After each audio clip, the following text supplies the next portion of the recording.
Welcome back, night watchers, to Nakora Nights. High in the Appalachian Mountains stand buildings older than memory. Abandoned churches, forgotten cabins, shuttered hospitals, and houses no one will live in anymore. People say these places don't just hold history, they hold on to the people who never left. Tonight, we're stepping inside 10 true haunted buildings of Appalachia. Real encounters from locals, travelers, and explorers who swore they saw, heard, and felt things that no living person could explain. A cabin door that unlocks itself at 2 in the morning. Footsteps pacing an empty church balcony, and a mine office where the lights flicker, even though the power was cut years ago. These aren't ghost stories. These are recorded experiences, and every building has its own way of warning you. Before we enter the first one, tell me, where are you watching from right now? And what time is it there? Because if it's close to midnight, you might hear something moving behind your walls. If you're ready to walk with me into the forgotten halls of Appalachia, hit like, subscribe, and drop a comment saying, "I hear them." Now, take a deep breath.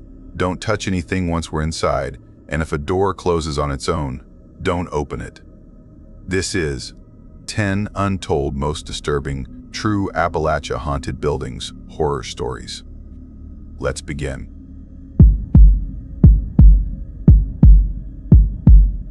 I knew something was wrong the moment the cold wind touched my face, the kind of wind that feels like someone whispering against your skin. I didn't want to believe what I saw that day, but the mountains remember things even when people try to forget them. I was 17 when it happened, and working part-time as a delivery helper for a feed store in the town of Copper Hollow, a forgotten place tucked between tight curves and steep ridges in Appalachia. I spent most days hauling bags of feed, stacking wood pellets, or loading trucks while trying not to get caught up in the same small-town stories that drifted around like smoke. I grew up hearing things, old warnings about back trails, coal tunnels that ran deeper than anyone admitted, and abandoned buildings that should have been torn down long ago. Folks in Copper Hollow like pretending these things were just old tales, but their silence said more than their words. Winter break came early that year, the kind of long week where every hour feels stuck, and the snow just keeps falling until the whole world looks the same. My friends and I were restless, hungry for anything that felt like movement. There were 4 of us back then: me, Marcus, Jonah, and Brooke. We had grown up on the same roads and played by the same creek, so getting bored together felt natural. Marcus had borrowed his cousin's old quad bike, and he wanted to take it up the ridge to a place he claimed we had never explored. We took the old fire road like we had so many times before, bouncing over frozen mud and passing silent trees standing like dark pillars. After about 12 minutes, Marcus turned the quad left onto a thin trail that looked more like an animal path. It was so overgrown I thought he was joking, but he kept going while the branches scraped our jackets and the engine whined. The woods opened quicker than expected, and right there, half swallowed by the slope, stood an enormous building made of rusted metal and rotting beams. It sat crooked, as if the mountain tried to push it away but failed halfway. Snow clung to its collapsed roof, and vines wrapped around every surface like they were trying to pull it underground. We all stared without speaking. Even Marcus let the engine die, and the quiet that replaced it felt too heavy. We climbed off the quad, crunching through frozen leaves. A warped sign leaned against a tree near the entrance. The letters almost gone, but one word could still be read if you squinted. Hartlow, a name I knew from whispered warnings. Hartlow mines had been shut down before we were even born, and people in Copper Hollow spoke about them the same way they spoke about sickness, quiet and with their eyes lowered.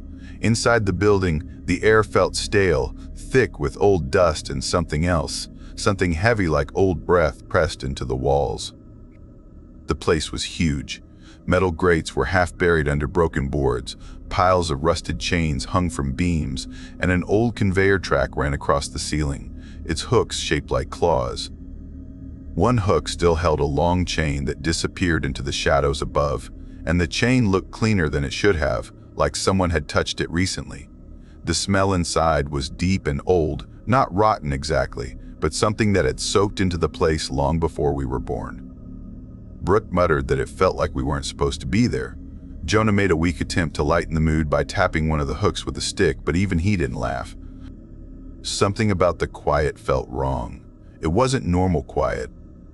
It felt like sound refused to move. The moment we stepped farther in, we found the wall. A metal panel stretched across the far side, and covering it were names. Dozens carved deep with shaky hands, some neat, some wild, some so layered over each other they became nearly unreadable. First names, full names, initials, frantic marks like someone carved until they ran out of strength. One name stopped me cold. Stuart Hale, my uncle. My uncle. He vanished when I was little. They all said he left for a job out west after a fight with my father, but my family never fully believed it. Seeing his name here felt like something reached across time and touched my spine. No one spoke for a long moment. Then Marcus broke the silence the way he always did. He stared up at a small booth built high on the far wall, a shaky little room with windows that looked over the entire floor. He decided we should each spend a few minutes inside it alone, claiming it would prove who had guts. None of us liked it, but no one wanted to show fear. The staircase to the booth was narrow and bent inward, like it had been crushed multiple times. The structure up top leaned forward as if it wanted to fall. Brooke went first. We timed it on Jonah's phone.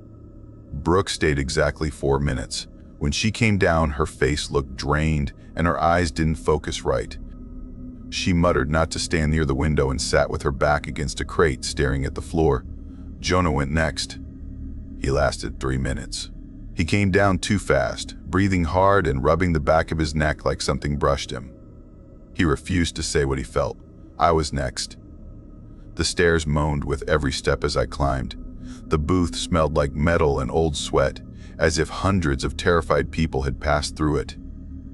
The windows were smeared from the inside with grime so thick it looked like someone tried to wipe them clean but gave up.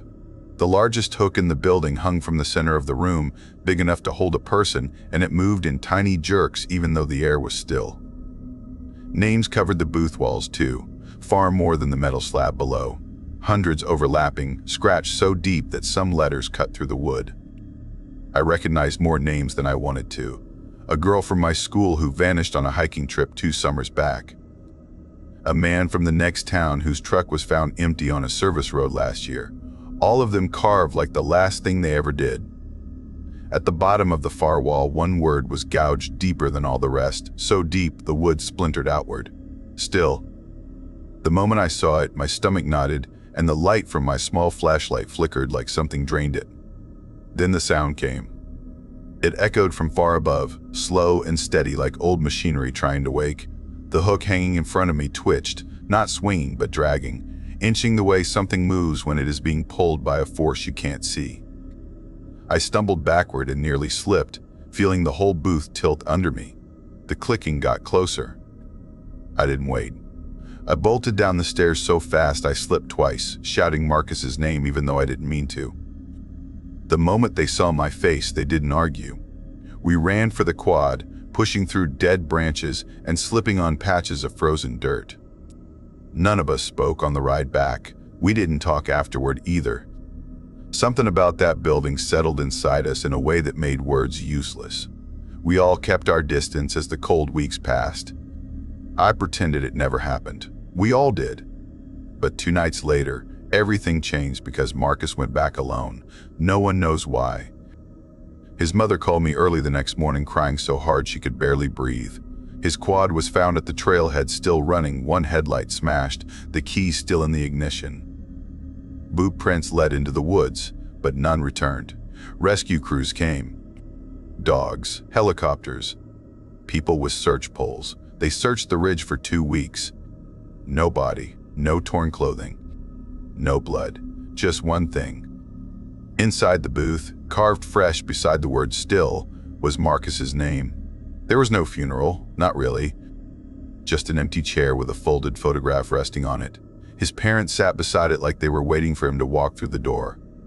I left Copper Hollow a year later, desperate to outrun the mountains that felt like they were watching. For years, I didn't talk about what happened. I worked jobs wherever I could, 2 summers in a warehouse in Carolina. 1 winter loading freight near the rail lines. Nothing stuck because every place felt quiet in a way that reminded me of that building. And then last December, right around the same day Marcus vanished, the dreams started. In the dreams, I stood in a long hallway made of old metal beams twisted into strange shapes. Snow dripped from the roof even though the hallway felt warm. Every time, I heard the same slow sound echo through the dark. Click, click, click. One night I heard breathing too. Slow, steady breathing from behind a collapsed pile of boards. I could see a shape crouched behind them, but the person refused to show their face. I tried to wake myself up, but something in the dream held me still. When I finally broke free, the sound kept ringing in my ears long after my eyes opened. The next day I couldn't shake the feeling, so I drove back to Copper Hollow. I didn't tell anyone. I didn't want them looking at me the way they looked at my uncle before he vanished. I parked at the Ridge Road and walked far enough to see the building through the trees. It stood exactly as we left it, leaning and quiet. I didn't go inside. I didn't need to. The dreams faded after that, as if something inside just wanted to know I still remembered. But the mountains don't rest easy around abandoned places. Not here. Not in Appalachia. People still talk about strange things the farther you go into the hills. A hiker once told me he entered an old coal office and heard someone breathing behind a pile of collapsed beams, the breathing slow and calm like the person wasn't scared at all. Whoever it was, they refused to show their face, and the hiker ran before he saw what moved in the shadows. Another story spread about a shut-down textile mill farther east, where someone found a mattress still warm. A phone vibrated under it with missed calls from a number saved only as "Do Not Answer." And in an abandoned farmhouse near the county line, every window was covered inside with duct tape, placed at the height of a child's reach even though no children lived there for decades. People hear these stories and laugh, claiming the mountains are full of tales. But the mountains don't create stories for fun, they warn. I don't plan on going back inside that building, not ever. But some nights, when the air gets cold and the world gets too quiet, the sound returns at the edge of my thoughts. Click, click, click. So if you ever find yourself wandering a narrow trail in the Appalachia woods and you see a building that feels like it shouldn't exist, turn around. Don't step inside. Don't look at the booth. And if you hear the chains begin to move, run as fast as you can. The mountains remember, even when people try not to.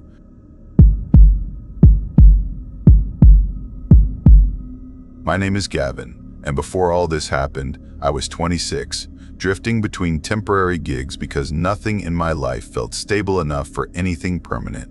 I worked as a rural utility assessor, the kind of person who gets sent into forgotten corners of the mountains to inspect worn-out stations, shut-off pump houses, old substations, anything the county thought might collapse or poison someone. It was steady money, though not good money, and I had taken it mostly because I needed distance after a breakup that left me hollow in ways I didn't want to talk about. Every time I heard that one song she loved, my stomach twisted like someone had grabbed it from the inside. My route took me through the deeper parts of Appalachia, places where houses leaned like tired old men and fog clung to the ridges like it never learned how to leave. I drove a battered sedan that rattled every time I turned left, eating cheap food from gas stations and sleeping in budget motels where the blankets felt thin enough to see through. The county handed me a folded paper map, covered in red ink notes from some overworked intern, circles and X's marking places I had to visit. Everything felt old. Paper and pen, no digital system, like they wanted the work to feel as forgotten as the places themselves. Most sites were quiet, lonely roads, early drives, no other workers, just me, my clipboard, and whatever strange noises waited inside the buildings. That was the sort of job where you train yourself to keep the volume of your podcast low, just in case something behind you decides to breathe. The place that ruined everything started the same as any other, except it wasn't supposed to be on my route. It sat at the bottom edge of the map, like an afterthought, a red X so faded it looked like someone had tried to wipe it away. Next to it was a handwritten note, almost unreadable under a smudge. Old pump yard, ground shift after storms, unstable cavity.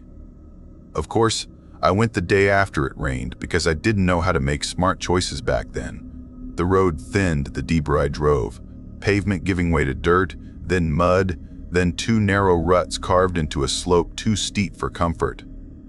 Branches slapped my windows like they were trying to warn me away. My tires spun more than once, and when the trail finally gave up entirely, I parked and walked the rest of the way, half a mile of wet ground sucking at my boots. I didn't notice at first that I could not hear birds. I only realized that later when silence felt like a threat instead of a fact. The old pump station came into view slowly through the trees, and even though I had seen countless collapsing buildings, this one felt wrong. The forest ended sharply, like the trees refused to grow any closer. Moss stopped creeping toward it. Even the air felt reluctant. It stood half sunk into the hillside, a wide brick structure with rusted pipes jutting from the earth like ribs. Metal frames leaned at crooked angles, and a tower that once held equipment stood bent like a snapped bone. The smell of damp earth mixed with something old and oily, faint but clinging.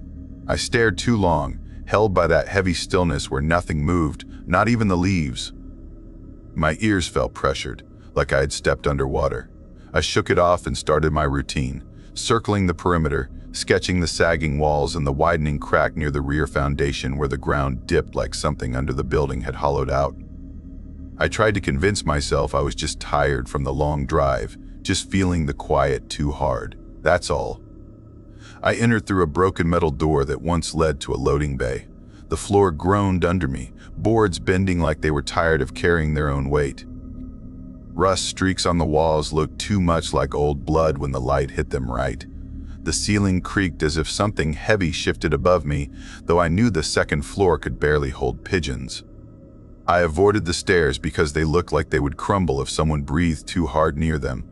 The main room stretched wide, with rows of massive rusted pumps lining the center, all slumped and dead. My breath fogged slightly, even though it wasn't cold. I raised my phone to take a photo and heard it.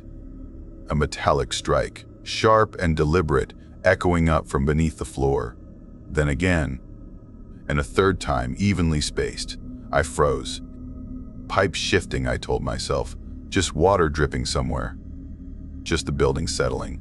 But the sound was too crisp, too timed, too much like a message. I held my phone halfway to the air, debating whether to follow the sound or turn around and pretend none of this existed. Curiosity crushed common sense, like it always did with me. I found a stairway behind a fallen section of wall, concrete steps leading downward into a dark corridor. Every part of me begged to leave, but I placed one foot on the top step and felt the cold rise to meet me. Cold enough that I saw my breath drift in front of me. The deeper I went, the stranger it felt. The pipes along the walls were thick with rust, some dripping a black liquid that smelled like wet metal. The floor clung to my boots, sticky like it wanted to keep me from moving forward. That's when I noticed the tallies. Hundreds of scratch marks carved into the concrete walls, groups of 4 lines crossed by a 5th, over and over, some faint, some sharp, like they had been made yesterday. When I turned the corner into a control room, my flashlight flickered like it was struggling to stay alive. I shook it, annoyed and scared at the same time. The door behind me slammed, hard, hard. The echo shot through the metal panels. I spun and grabbed the handle, pulling, shaking, shoving, but it wouldn't move. Something latched it shut. Panic hit in a wave, hot and choking. I rammed my shoulder into the door, but it didn't give. I shouted, called for help, even though nobody should have been anywhere near this place. Then the metal strike came again. 3 beats. Pause. 5 beats. Pause. 3 beats again. I knew patterns. I knew timing. This was not random. It wasn't pipes. It wasn't dripping. It was a signal. A call. A warning. Something. That was when I finally looked toward the far corner. A heap lay there, something like a pile of clothes at first glance, but the more my eyes adjusted, the more my stomach twisted. A jacket still shaped like the person who once wore it, as if peeled off them. A pair of pants curled in a way that suggested legs had slipped out too fast. Boots slumped against each other. One of them shifted slightly, something inside brushing against the worn leather. I didn't look again. I slammed the door with both hands, ready to break my shoulder if needed, and on the next hit, It opened without resistance. No latch sound, no scrape, just a smooth swing outward like it had been unlocked the whole time. I didn't question it. I ran. The corridor felt longer on the way out, the cold biting harder with each step. I reached the stairs, scrambled up, stumbled into the daylight like someone gasping after nearly drowning. The forest still looked wrong, thick and silent, as if listening. My car wouldn't start at first. The engine clicked, lights flickered, then everything died. I sat there shaking, trying not to think about the shifting boot, about the tallies, about the metallic rhythm still echoing inside my head. 5 minutes later, the engine turned on like nothing ever happened. I drove straight back to my motel, no music, no breathing, nothing. I locked the door, sat on the bed, and stared at the wall for hours before writing my report. I marked the site as unsafe. I said entry should be blocked. I left out everything else. 2 weeks later, the county called. They asked why I had visited a location that wasn't on their official list. I said it was on the map. I described the red X and the handwritten note. There was a long, uneasy pause. They told me that site had been closed 15 years ago after several workers went missing. Nobody was supposed to visit. Nobody had added it to the map. They didn't know how it ended up on my copy. When I looked at the map again, the red X was gone. The bottom corner was clean, nothing but a faint stain where the ink used to be. I still have the boot. I don't remember grabbing it. I don't remember taking anything out of that room. Some nights it shifts a little, just enough to scrape the inside like something is counting on the leather, slow and steady. 3, 5, 3, 3. But that wasn't the worst thing I found later, not by a long shot. After that day, I kept working because I needed the money, and the county didn't know anything about what really happened. But the places I went after that, the things I saw, they all felt connected in ways I still don't understand. Once, in an old barn miles from town, I climbed into the loft to check structural beams, and I found something I wish I hadn't. A cage made from welded bed frames, rusted and warped, but the latch was new, polished silver, untouched by age. Inside lay scraps of food that looked fresh, like someone had left them hours before. The hay around it was pressed down in the shape of knees. I heard footsteps on the floorboards below me, slow and dragging, but when I looked, nothing moved. Nothing breathed. Another time, the county sent me to inspect an abandoned church deep in the hills. The doors creaked open with a sound like bones rubbing together. The pews weren't lined up like normal. They were arranged in a circle around a single wooden chair with thick straps drilled into the arms. The wood had splinters stained dark, like someone had gripped too hard. The air smelled like dust and old sorrow. I left that place too fast. But the worst was a deserted hunting cabin near an old ridge trail. I stepped inside and froze. The walls were filled with photographs pinned in rows, dozens of them. All showed people walking past the cabin trail, everyone taken from inside the walls through narrow slits. Most of the people didn't know they were being watched. A few, though, were looking straight at the camera, eyes wide as if someone had whispered their name from inside. A handful of the photos were of me, taken on different days, different times, different sites. I don't know how long I stared before I collapsed the frame holding the pictures. I burned what I could outside, but I swear I heard someone laugh through the trees, soft and close, like they were amused I had found their collection. After that, paranoia settled into my bones like cold. I stopped trusting the forest, stopped trusting buildings, stopped trusting shadows. I began hearing the metal rhythm in the hum of streetlights, in the tapping of motel radiators, in the rattle of my car engine whenever I slowed down. 3, 5, 3, 3. It followed me like a memory refusing to fade. I tried leaving the region, drove 6 hours without stopping, convinced distance would break the pattern, convinced the mountains were the problem. But when I checked into a small motel outside the state line, I switched on the bathroom light and saw a tally scratched onto the mirror, 5 strokes cut deep into the glass. My chest tightened, breath shallow, hands shaking so badly I couldn't reach the lock. I packed up and left before the sun rose. I slept in my car for days after that. The further I went, the more wrong things felt, the more the world around me seemed stretched thin. Sometimes I woke up at 2:17 a.m., the exact time flashing in my mind like a warning, and I would hear a soft tapping outside my car window like someone trying to ask a question they already knew the answer to. I never looked. Eventually, I gave in to the fear, turned back toward Appalachia, like something was pulling me home to the place I never wanted to see again. Maybe I thought facing it would stop it. Maybe I thought understanding it would make it less terrifying. I was wrong. When I returned to the pump station, the forest had taken back most of the clearing. Vines curled across the walls, trees leaned inward, casting shadows that felt thicker than night. The building looked smaller than before, almost harmless, but the silence wrapped around me like a hand closing over my throat. I stepped inside. No tallies on the walls, no cold breath, no shifting boot. Everything looked abandoned, normal, harmless. Except the floor. The ground under it pulsed. Not visibly, but I felt it in the arches of my feet, a slow, steady thrum. 3 beats. Pause. 5 beats. 5 beats. Pause. 3 beats again. Like a living thing whispering, "Welcome back." I knew then that I shouldn't have returned. I knew something was waiting for me, something patient, something that counted the days I stayed away. I didn't go downstairs. I didn't touch anything.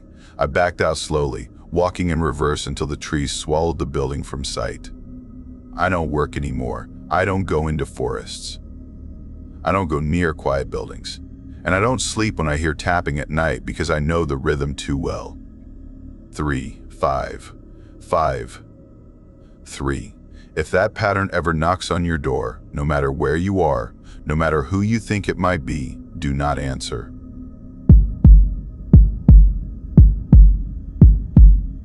I always thought quiet places were safe until the night I learned how wrong that idea was.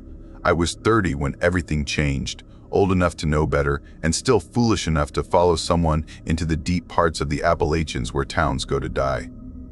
My name is Rowan, and I worked as a small wildlife surveyor for a county office that never had enough funding or enough employees. It meant I spent most of my time measuring streams and counting trees, living on cheap coffee and reports no one read.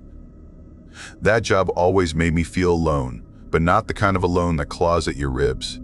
That kind came later. My boyfriend at the time was named Miles. He had a habit of chasing strange places the way some people chase storms.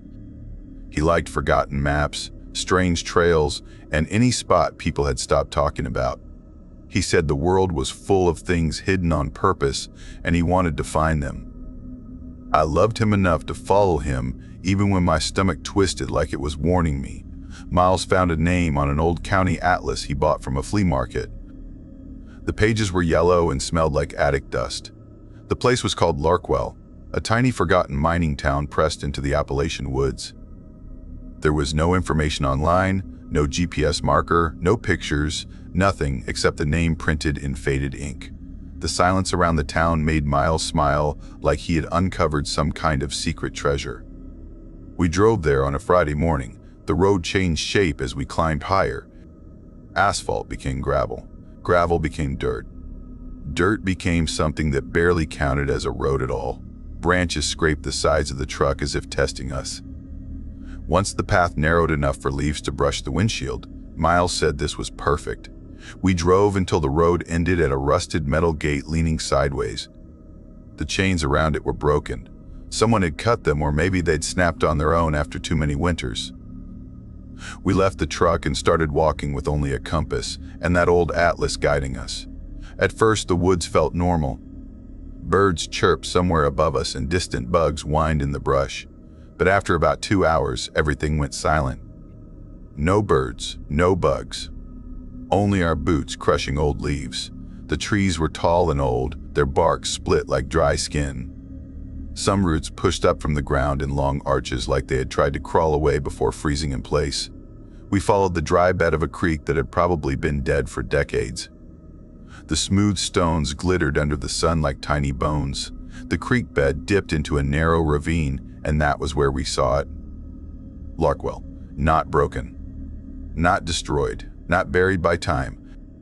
It looked untouched, like someone had cleaned the windows last week and swept the porches yesterday, Maybe a dozen buildings stood around a square sunken deeper than the rest of the ground. A wooden church with its bell still hanging, a general store with shelves full of dust but nothing broken. A row of small houses with doors closed tight, windows reflecting the sky. The strangest thing was a porch swing that moved even though there was no breeze, rocking slow like someone invisible had just risen from it. Miles whispered this was incredible.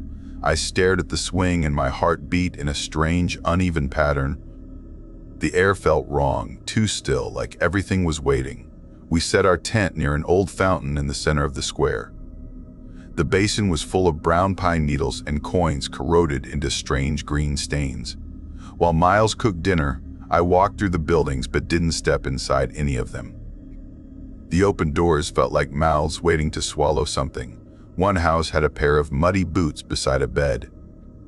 Another had a teacup sitting on a table with no dust inside it. In a third house, a doll sat underneath a table facing the door, its glass eyes cloudy. Everything looked paused. We ate near the fountain as stars appeared above the tree line. The sky looked sharp and endless. Miles leaned back on his pack and told me he wanted to bring me somewhere unforgettable. I forced a smile. Something inside me wasn't settling right. We crawled into the tent after dark. Miles fell asleep fast. I stared at the nylon ceiling while trying not to listen to the nothing around us. No wind. No night animals. No crunch of leaves. My heartbeat felt too loud in my ears. At some point I woke up gasping. No dream caused it. Just fear that slammed me awake like cold water. I looked through the tent mesh toward the square, and that was when I saw them. Shapes. Pale shapes standing in different parts of the town. Some on roofs. Some in doorways. Some right there by the fountain. Their skin looked gray like ash. Their arms hung at odd angles. Their heads tilted too far to one side as if their necks were loose. One was tall with arms that reached past its knees. One twitched non-stop like it was shivering from something no human could feel. None of them moved. None blinked. They didn't seem interested in the tent until I looked at them. Then their heads tilted more, slow, unnatural, as if listening to something inside my mind. I shut my eyes and breathed hard, counting until my trembling slowed. When I looked again, they were gone. The square was empty. I didn't wake Miles. I didn't trust my voice. Morning came gray and sharp. Miles was already up sorting gear. He had found something in the atlas, something that made him excited. He said there was an old mine above the town and he wanted to check it. I told him we should leave, but he only smiled like he thought I was joking. I stayed behind after he handed me one of the radios. He took the other and started toward the ridge. An hour passed. Then two. The radio stayed silent except for static. After the third hour, my chest tightened so much it hurt. I grabbed my pack and followed the tracks up the ridge. Halfway up, I found a collapsed mining building. The rafters were split and drooping, but a thick rope hung from the center beam. Under it, dust should have been untouched, but circles of fresh shoe prints looped around the place where a person might stand to test the rope's strength. The prints were small. Too small to be Miles. I moved faster. Then I found a condemned cabin near the ridge. The roof sagged and the windows were cracked. Something pulled me inside even though every part of me screamed to leave. In the corner was a basement door. The wood was rotten but held together. The strange part was the scratch marks on the outside of the door. Long, frantic lines as if someone had been trapped below and tried to fight their way out. I didn't open it. I kept climbing until the mine appeared. A black opening carved into the hillside, like a hungry mouth. Cold air rushed out of it, colder than any mountain breeze. It felt ancient, like it belonged to a different world. I called for Miles. Nothing. I tapped the radio. Only a strange, warbling sound came back, something that rose and fell like a bird cry slowed down until it lost its shape. I stepped inside. The mine was damp and tight. My boots splashed in old puddles. The tunnels branched in strange angles, like someone dug them while dizzy. The air trembled with a faint hum, not mechanical, not wind, something alive. Then I saw the door. It didn't belong in a mine. thick, dark wood with metal plates pressed into it. It was slightly open. Faint scratches curled across its surface as if nails had dragged across it while the door was swinging shut. Inside was a chamber scraped smooth, like hands had shaped it instead of tools. Symbols covered the walls. Circles, sharp lines. Shapes that looked like open mouths or broken birds. Miles sat in the center. His body trembled. His eyes were wide and wet. His lips moved, but the sound was too small to hear. When I knelt beside him, I finally caught the whisper. They never stopped singing. I pulled him up and we ran, our breaths echoing in the narrow tunnels. The mine didn't look the same anymore. Passages twisted in different directions.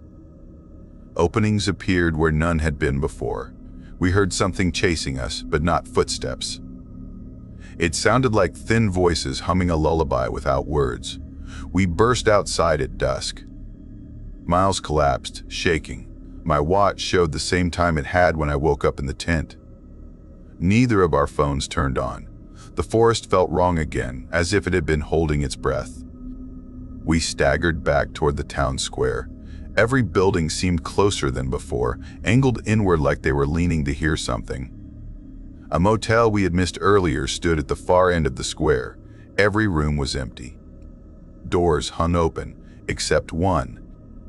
The last room had a metal table with straps bolted into it. A generator in the corner buzzed softly, still running even though there was no fuel tank connected to it. Something wet stained the floor under the table. We ran out before looking closer. The town watched us, not with eyes, but with the silence pressing in, thick and heavy, forcing our steps faster until the woods swallowed us. We found the truck at the broken gate and drove without talking. The radio in the truck clicked on for 1 second. A rising warble, the same sound from the mine, poured out of the speakers, then silence again. We didn't stop until the trees thinned and cell towers appeared in the distance. Back in the city lights, Miles looked older. He rubbed his hands like he was trying to scrape something off his skin. He never talked about what he saw in that chamber again. Months passed, then years, and he still woke some nights at 2:17 a.m., shaking and staring at the corners of the room as if something moved there. We stopped hiking. We avoided maps. He eventually left, saying he felt watched all the time and needed to find quiet. I sometimes hear things too, little humming sounds when no electronics are on. Strange bird-like notes at the edges of my sleep. I tried to find Larkwell on every map I could download. Nothing shows its name. The atlas Miles bought is gone. I don't remember throwing it away. Sometimes I think about the rope swinging in the old mining building, about the circling footprints, about the scratches on that basement door, about the humming generator in the motel room. Sometimes I wonder if those pale figures still stand in the square at night, waiting for someone to notice them again. Sometimes I hear the warbling sound when I am alone, soft at first, then rising like something calling me back. I never found Larkwell again.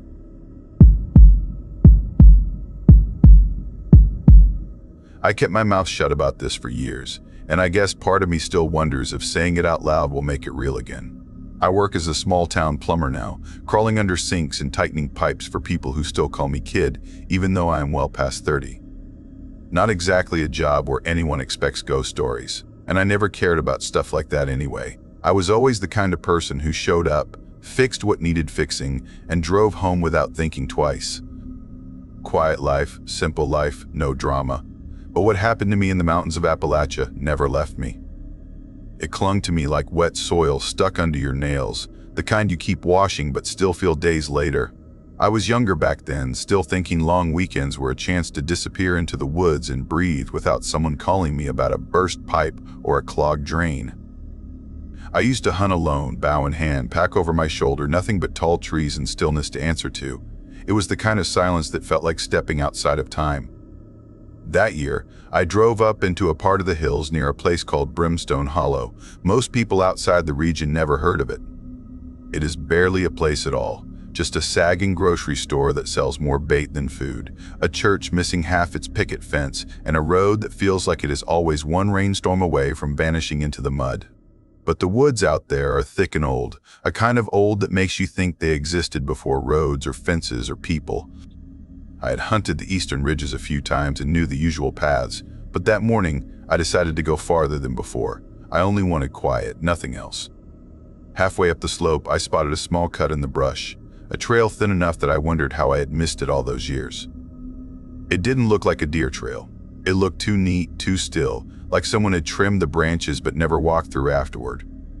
I stood there longer than I should have, something in my gut pulling me forward even while another part whispered to leave it alone. I followed it. The air changed almost at once. It didn't get colder or hotter, just heavy, as if I had stepped into a room where someone had been arguing moments earlier. The usual forest sounds, birds, insects, wind fell away until only my boots crunching leaves filled the space. It felt wrong, like a paused world. That was when I saw him, maybe 40 feet ahead, standing perfectly still in the path. He wore a long brown coat that hung like soaked canvas, hood covering his head, hands at his sides. He never turned, never shifted. Just stood there as if he had been waiting for someone to catch up. I slowed, instinct closing around me like a fist. My hand went to the knife on my belt, not out of fear, but because you never know who you meet out there. I asked if he was all right.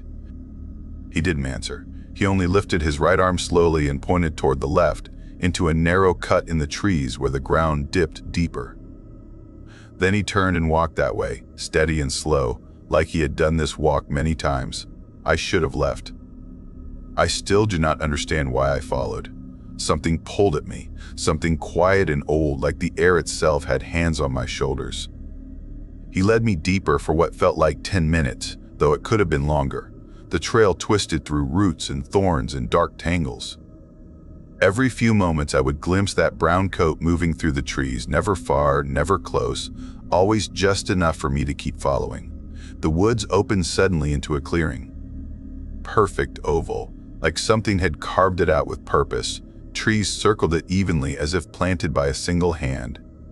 And at the far end stood a building that looked like a diner once, long abandoned, roof sunken on one side, metal sign hanging by one rusted bolt. The windows were broken, grass and weeds swallowing the porch, and the old neon letters were so faded they looked like ghost shapes waiting for a storm to wake them. The man walked inside without hesitating. I told myself I would only look, only step in long enough to make sense of it. Inside smelled like wet ash and mold. Counters rusted through, booths collapsed, torn vinyl curling like old skin. But what grabbed me was the backpack on the floor near the kitchen doorway. It looked newer than the rest of the place, dusty but not ancient. When I opened it, 3 identification cards slid out. All different names, all different people, none matching the clothes stuffed inside. I felt something cold climb up my spine. That was when I realized this diner was not abandoned by accident. I kept moving through the hall and stopped dead when I reached the back room.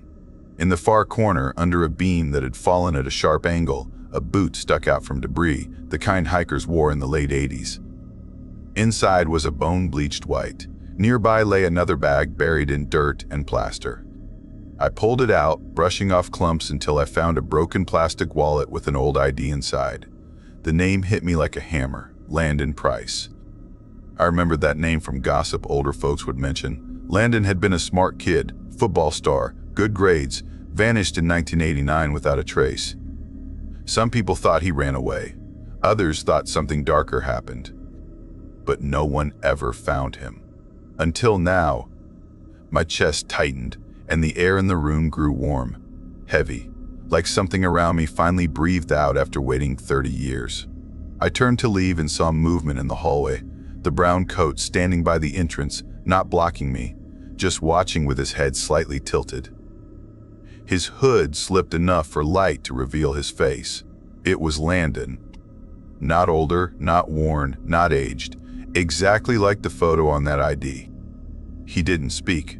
He simply lifted his arm again, pointing toward a side door that led outside. Something in me broke loose. Panic or instinct or survival. I ran. The woods blurred around me as I scrambled down the ridge, slipping on wet leaves, branches tearing at my sleeves. I didn't stop until I reached an area where my phone picked up a single flicker of signal. I called the sheriff, voice shaking, telling them what I found. I didn't mention the man. I couldn't. They went up the next morning with search dogs, a coroner, and 2 local deputies. They found everything. Bones, IDs, bags, even the decayed jackets. DNA later confirmed them. They called it a tragic accident, maybe trespassers or hikers exploring an old building that collapsed on them, but none of the remains showed trauma from falling beams. It was like they simply lay down and never got up. But that was only the first nightmare. A week later, while people whispered around town about the discovery, lightning struck that abandoned diner during a storm. It burned to the ground, and a fire official said was unusual because the lightning hit twice in the same place. No real investigation, just a quick report and a shrug. Buildings burn in these mountains all the time. People forget fast, but I didn't. 5 days after the fire, I went back to Brimstone Hollow, not to revisit the diner, but because I wanted to know why I had been led there. I should have stayed home. I should have never gone deeper. On the edge of another ridge, I found what looked like an old schoolhouse. Roof caved in, windows missing, doorway leaning. Inside, dust coated every surface like untouched snow.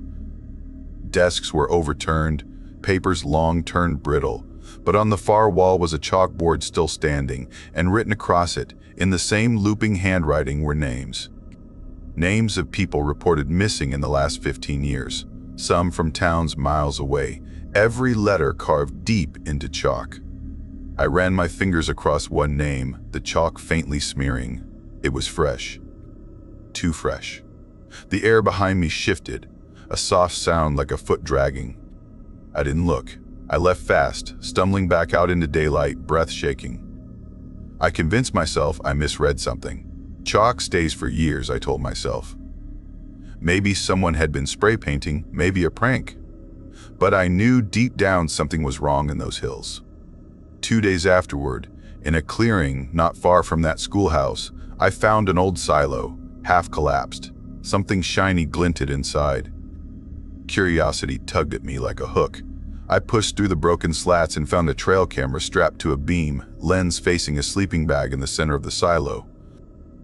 The bag was empty, zipped open like someone climbed out minutes before.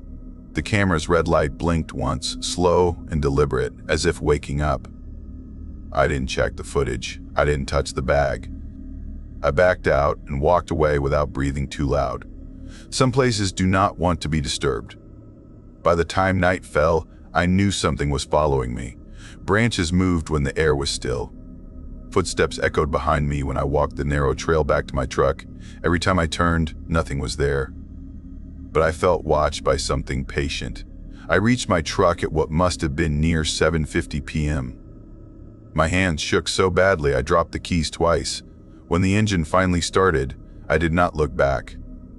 The road from Brimstone Hollow twisted like a broken spine, and every shadow felt alive. For weeks afterward, whenever the wind faded and the woods around my home went still, I thought I heard something faint. Sometimes it sounded like soft breathing, sometimes like a foot dragging slowly across leaves. And once, on a night so silent it felt wrong, I heard a hollow bell far away in the hills, ringing once, then again, then nothing. No diner stands there anymore. No schoolhouse shows up on the local maps. No silo remains that anyone else has found since. People say the storm cleared debris and the forest took back what was left, but I know places don't just disappear. And I know I did not find Landon by accident. Something held him there, something old and patient, something that finally opened its hand long enough for the truth to spill out. I never returned to Brimstone Hollow. I don't hunt anymore. I barely drive those mountain roads unless work forces me. Some nights I look toward the ridges and swear I see a brown coat standing just beyond the tree line, waiting the way he did on that trail. And when the world gets too quiet, when even the wind holds its breath, I feel that same thick air wrap around me, like the hills remembering my steps and deciding whether to call me back.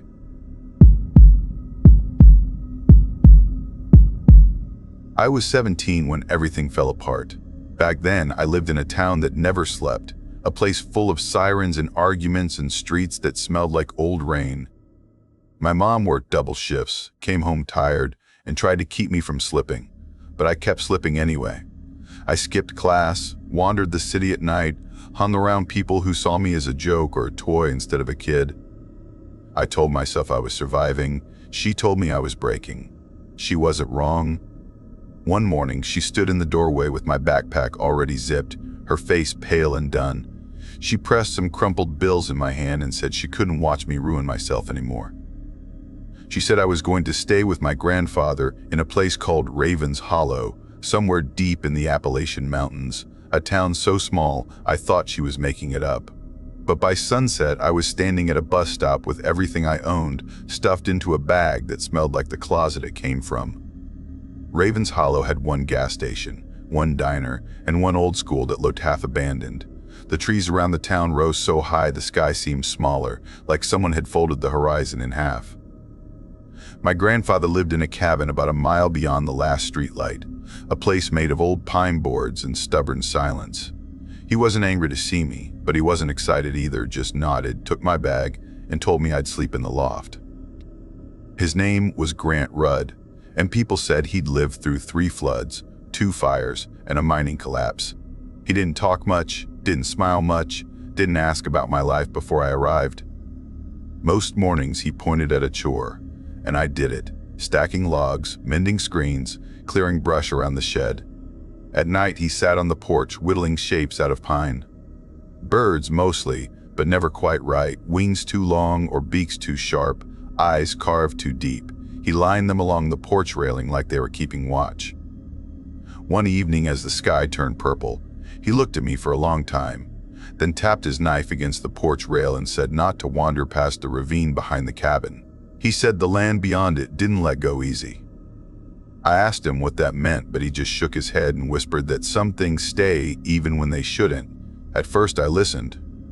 I didn't know the forest, didn't know the trails, didn't know the sounds that rustled in the dark. But after 2 weeks, the quiet crawled under my skin, made me restless, made me feel like I was disappearing into the wood grain of his cabin walls. I needed movement, needed noise, needed something that felt like life. So one morning I took a walk. Then another, then another, then another. The forest grew familiar. The smell of pine and wet earth felt almost comforting. The ravine wasn't much more than a drop in the ground, water trickling through the bottom like a thin silver snake. I stood on the edge, staring across, wondering why he had warned me so strongly. I stepped over it without thinking. On the other side, the air felt different, a little thicker, a little colder. The ground sloped upward into the trees where an old path wound between roots and broken stones. It wasn't a real trail, but something had pressed the grass flat in a thin line that led deeper into the woods. I followed it, brushing past vines that tugged at my sleeves like little hands trying to pull me back. After about 20 minutes, the trees opened into a clearing. In the center stood a building that looked ready to collapse. It wasn't a house exactly, more like an old power station or switching station, with rusted metal siding and broken windows staring out like blind eyes. Thick brush choked the foundation, but the front door stood half open, the metal bent like someone had forced it inward. The strangest thing wasn't the building, though. It was the cement yard in front of it. I saw tire tracks, fresh ones, pressed into the dirt, the kind that looked like they'd been made minutes ago, not days. But there was no vehicle, no engine noise, no smell of gasoline, just tracks leading straight to the back door of the building, and nothing else. My chest tightened. I should have left. I should have turned around right then. But the world beyond the ravine had a strange pull, a quiet whisper that made my feet move even when my brain screamed no. I stepped toward the door. Inside, the air felt wrong. Still, like someone had trapped it in a jar and forgotten to open it. Old metal lockers lined one wall, their paint peeling, their hinges rusted.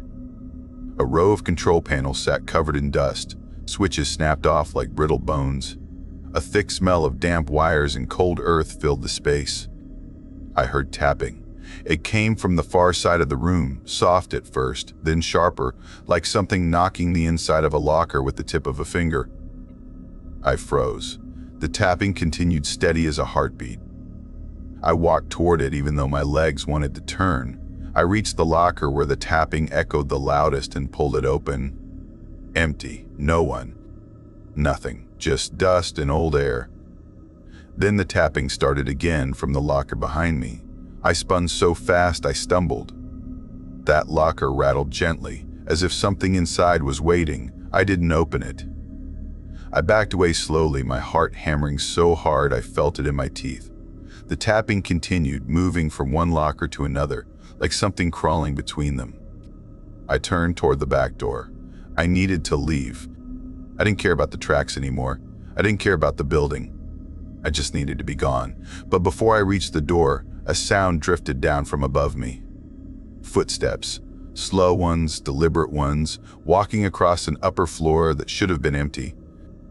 Dust fell from the ceiling in tiny drifting flakes. I looked around and saw a staircase hidden behind a support beam, metal steps eaten by rust. They led to a loft area filled with shadows. I didn't want to go up there, but something pressed against the back of my mind, pushing, urging, pulling. The same pressure that brought me past the ravine now pulled me forward again. I climbed one step, then another, each one groaning under my weight like it didn't want me there. The loft stretched longer than the building should have allowed, too long, like the shadows were stretching the space. At the far end I saw someone standing. A tall figure, thin, still, watching me. His clothes looked old, a work shirt tucked into dark slacks, his hair slicked back like he'd stepped out of a photograph. His skin was pale, smooth, almost waxy. His face didn't move right, like the muscles forgot how to stretch. He smiled at me. The smile didn't reach his eyes. I stepped backward, gripping the railing so hard my knuckles burned. My voice caught in my throat, came out thin and strained. I said I didn't mean to trespass. I said I was just exploring. He cocked his head like he didn't understand the words, like he was listening to the shape of my voice instead of what I said. He took one step toward me. I took three back. He whispered something, a soft sound that scraped through the stillness like paper tearing. He said people who crossed a ravine belonged to the hollow. He said the land watched. He said the land chose. He said the land never returned what it kept. I didn't wait to hear more. I ran. Down the stairs, through the main hall, past the lockers that still rattled with that strange tapping. I burst into the clearing, gasping, my lungs clawing for air that suddenly felt heavy again. The woods didn't look the same. Trees seemed closer, thicker, crowding in like they wanted to swallow the clearing whole. The small path that led me there was gone, replaced by unbroken brush. My heart sank. Something howled from deep in the forest, long and low. Not a wolf, not a man, something else. Something that lived out here long before the building fell. Branches snapped behind me, like something heavy moved between the trees. I ran.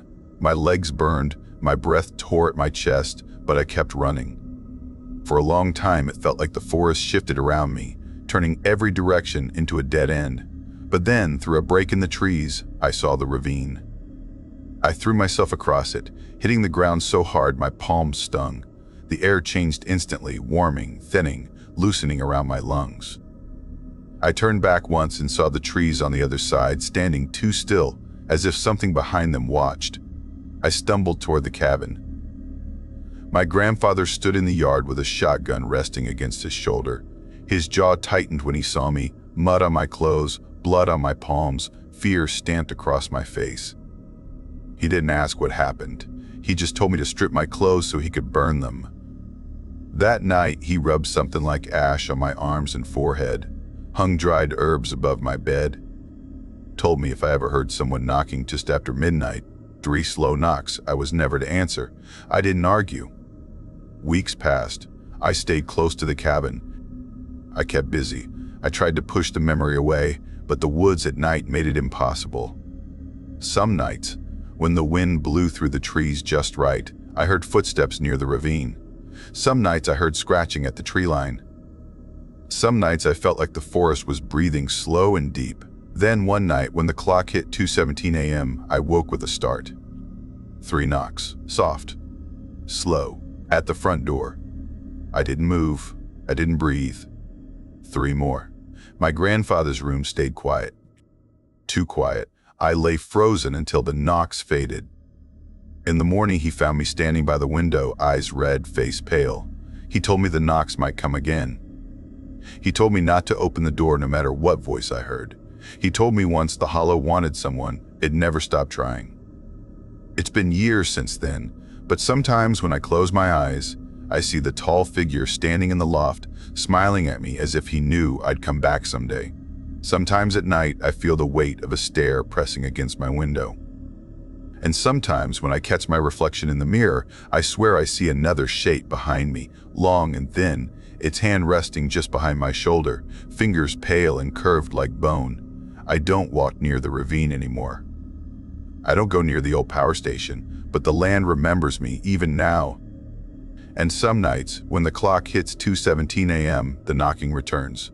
3 slow taps. Waiting.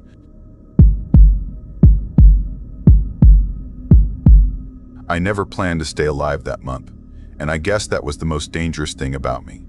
I thought pain would dull if the world got quiet enough, but the world has its own way of speaking back. My name is Derek, and back then, I was barely holding myself together. My mother had slipped away from cancer so slowly that it felt like death was learning my face before it took her. My girlfriend had been spending her nights with someone from her office while telling me she loved me. My final semester crashed so violently that my professors stopped asking if I was okay. I felt like I had lived 2 lifetimes in 6 months, both of them bad, and every time I looked in the mirror, the person staring back looked more like a stranger. I needed out, far out, away from people, away from questions, away from fake comfort. That was the only reason I took the job in the first place. Remote maintenance worker for abandoned state structures in the Appalachian backcountry. Not glamorous, not stable, not safe, but quiet. They sent me to an outpost people pretended did not exist anymore, a forgotten cluster of cabins left behind after the old forest research program shut down. My lodging was an old ranger bunk that leaned like a tired man, and the only way to reach it was driving across a cracked road that turned into mud halfway in. No reception, no radio, unless you stood on a specific rock near a ridge, no neighbors except whatever lived past the tree line. When I arrived, my phone died 3 minutes before I parked. Someone had left a uniform 2 sizes too big on the bed and a laminated schedule pinned to the wall. "Show up before sunrise," it said. Normal or not, I showed up. There were 4 of us at the base. The oldest was Hayes, built like a stone wall left in the sun too long, skin darkened by years of weather, barely spoke, but when he did, every word felt carved. Then there was Jax, a middle-aged guy who watched everything with tired suspicion, always chewing gum like it helped him think. Last was Milo, young but not too young, early 20s maybe, smiling like he carried a private map of every secret trail. He walked like he never fully trusted the ground. I didn't understand him, but he didn't seem to mind. Our work was simple in theory, cleaning and checking abandoned sites scattered across steep slopes. Old cabins, shut-down research stations, collapsed towers, forgotten lodges that had lost their paperwork decades ago. Plenty of places the state didn't care about anymore, but didn't want lawsuits over if hikers wandered inside. I found comfort in swinging an axe at rotten beams or clearing thorn vines that snagged my sleeves, because working until my muscles burned meant my thoughts couldn't swallow me whole. About a week in, we were eating reheated beans near the fire pit behind the bunkhouse. The night felt heavy, thick, almost listening. Milo poked the coals with a stick and said something about the Whistler Haven Lodge. I didn't know the name. I thought maybe it was an old bar somewhere or a forgotten campsite. I asked what it was. He grinned like he was waiting to be asked. Hayes murmured that the trees near it were not right, leaves that curled even in spring, branches hanging like they were listening for something. Jax added that nothing grew straight in the clearing around the lodge, that the soil bent plants into loops, that sometimes bones hung from branches like someone had tied them there long ago. I stared at them, and the fire crackled as if answering for them. I waited for them to laugh, for someone to smirk and say it was all nonsense meant to spook new workers. But no one did. Milo kept the same grin, But it was different now, quieter somehow, almost expectant. He told me it was tradition to go there once, alone, first time out, leave something of your own on the porch, knock once and wait. Just once, he said, just once. I asked why someone would ever do that. Milo shrugged, and his shoulders rose like he genuinely didn't know. It depends who hears you, he said, and the forest shifted with a faint breeze that didn't touch our fire. I brushed it off. Campfire talk, but a few days later, Hayes handed me my assignment sheet without meeting my eyes. North track inspection, far edge of the old boundary, alone. Everyone else had been working in pairs all week. I hesitated. They didn't explain. They didn't need to. Something in me already understood. I packed rope, a folding saw, a dull machete, flashlight, and for no reason I could explain, an old crushed protein bar from the bottom of my pack. It was half melted, sticky, definitely old but familiar, almost comforting. I shoved it into my jacket pocket before my brain could ask why. The trail north was barely a trail at all. Every few minutes, I had to stop and see if I was walking on ground or memory. No birds, no wind. The world had quieted like someone had put a blanket over it. Then, suddenly, the trees ended, not gradually, but like a line drawn with a ruler. I stepped into the clearing, and my breath tangled in my throat. Grass grew in looping patterns, like coils pressed into the earth, and in the center stood Whistler Haven Lodge. Or what remained of it. It hunched to one side like a wounded thing, its roof bowed inward, its walls sagging as if exhausted. Windows hollow, nothing but dark openings. The porch was warped, boards curling at the edges. And yet it felt watched. Not empty. Never empty. My instincts told me to walk back, but my pride forced my foot onto the porch. The wood groaned low and deep, a sound that felt like something underneath exhaling. I set the protein bar on the railing. My fingers trembled. I knocked once. For a heartbeat, nothing happened. Then a single knock answered from inside the lodge, quiet but deliberate. 3 more followed, patient, spaced, like something thinking between each sound. My body moved before my mind could. I stepped back fast, almost tripped, then ran. Branches whipped my arms, dirt sprayed under my boots, and I didn't stop until the forest felt normal again. When I got back that night, I kept my mouth shut. But Hayes found me past midnight, standing near the supply shed like he had been waiting. He didn't ask how it went. He asked only one thing. Did it knock back? My mouth went dry. I said nothing. He nodded slowly and walked away. If it hears you, he said, it remembers. The days that followed twisted around me like vines. At night, I heard faint knocking on the walls of my bunk, sometimes on the window, sometimes from inside the shared kitchen when no one else was awake. Once, while sorting tools in the shed, the radio turned on by itself, blasting static. Beneath the noise, something moved, like a voice breaking through thick water. I could not tell what it said, but it felt too close, almost touching my spine. One morning, while clearing a collapsed trail bridge with jacks, we found a shut-down animal research shelter deeper in the woods, a low concrete building with rust around the doorway. Inside, a cage sat in the corner, locked from the outside. Something had clawed at the metal from within. A torn shirt hung stuck in the bars, sleeve shredded, fabric stiff with something dark. Jack stared at it too long, then walked away without speaking. I followed, my stomach tight. A day later, while touring an old maintenance shack halfway up a ridge, I found a rusted metal door with a padlock snapped clean in half. Inside was a single room, empty except for furniture arranged in a wide semicircle, all facing one dirty window. The chairs, the table, even a broken stool, all aimed at the glass. Outside the window, only woods. Quiet, quiet. Watching. It felt wrong. So wrong that I backed out and shut the door without touching anything. At night, I began to wake not from dreams, but from the feeling of a breath settling near my ear, cold and curious. Once, while trying to steady my nerves in the watchtower, I scanned the dark tree line.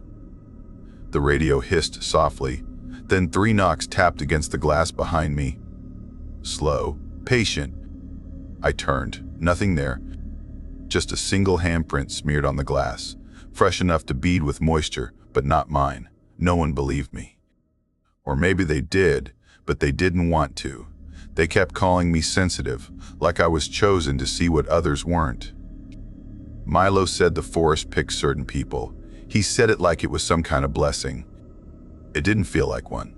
One early morning, Hayes told me to check a ridge marker past the lodge.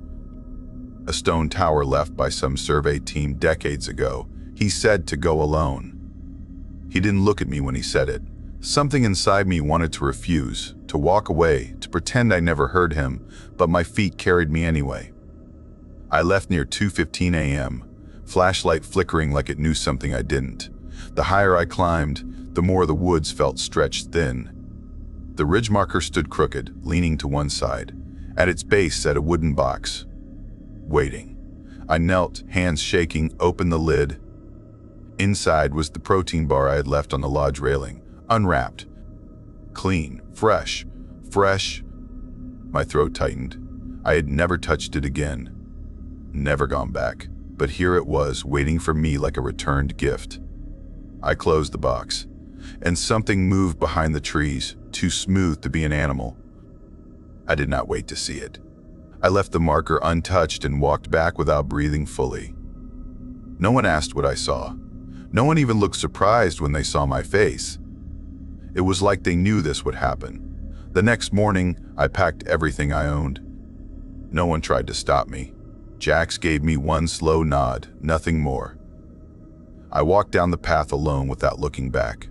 When my phone found service again, I kept driving, miles and miles, until the mountains looked like distant shadows. I moved into my old apartment without telling anyone. That first night, when I finally gathered the courage to look at myself in the mirror, something tugged at my stomach. I didn't know why until I reached into my jacket pocket. Something was inside. Something small. I pulled out the same protein bar wrapper. Clean, not torn.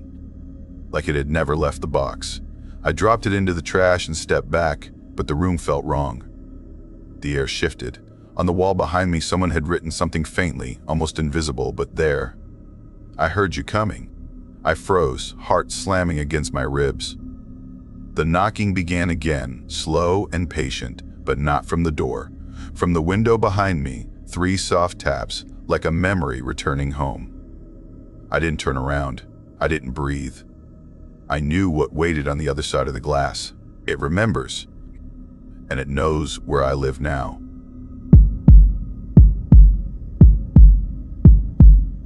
I always wondered how a life can slide off its rails without making any noise. My name is Travis, and before everything went wrong, I was a maintenance tech in Dover Ridge, a tired coastal town where the factories shut down faster than they reopened.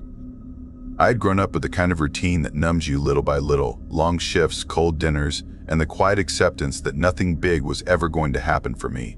But 2 years ago, everything cracked at the same time. The company folded, and I lost my job without any warning. My apartment lease ended the same week. My savings melted away faster than I could blink. I slept on a coworker's couch for a while, but both of us knew it wasn't going to last. I wasn't eating right. I wasn't sleeping right. I wasn't functioning. I didn't explode or break down. I just faded a little more every day until I wasn't sure I was even there. That was when I found the listing. It was nothing more than a blurry photo of an old Appalachian roadside building, something between a trading post and an abandoned cabin, half swallowed by weeds. 3 acres of land. Dirt cheap. I clicked on it out of boredom, but the picture stuck in my mind like a stray splinter. I kept going back to it every night, feeling something strange pull at me, something quiet and heavy. One night, without thinking, I wired the deposit.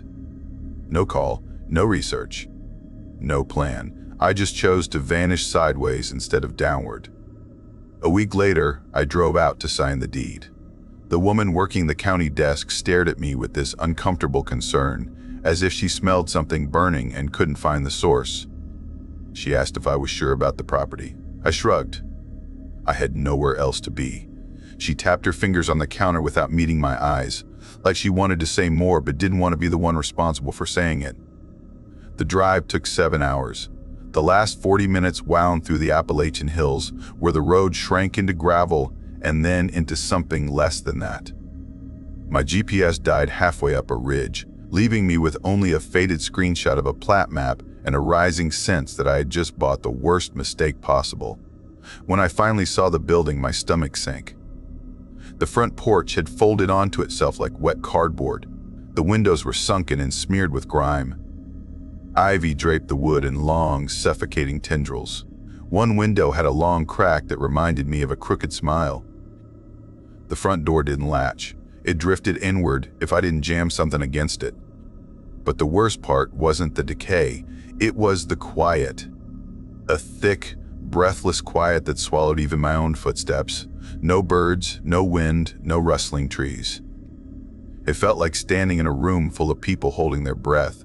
I told myself it was just the mountains. The first few days were nothing but cleaning and clearing. Dust, rodent droppings, warped floorboards. The place had electricity but no service. The nearest town was about 8 miles downhill, a small strip of worn-out buildings clinging to life. The gas station clerk asked where I had settled. When I mentioned the ridge, he paused, gripping my receipt a second too long. He asked if I was staying out there alone. I said yes. He muttered something like good luck, but not in a friendly way.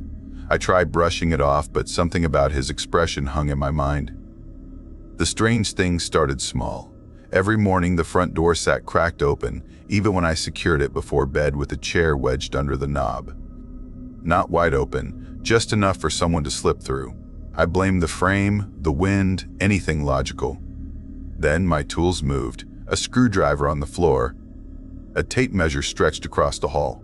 Familiar items in unfamiliar places.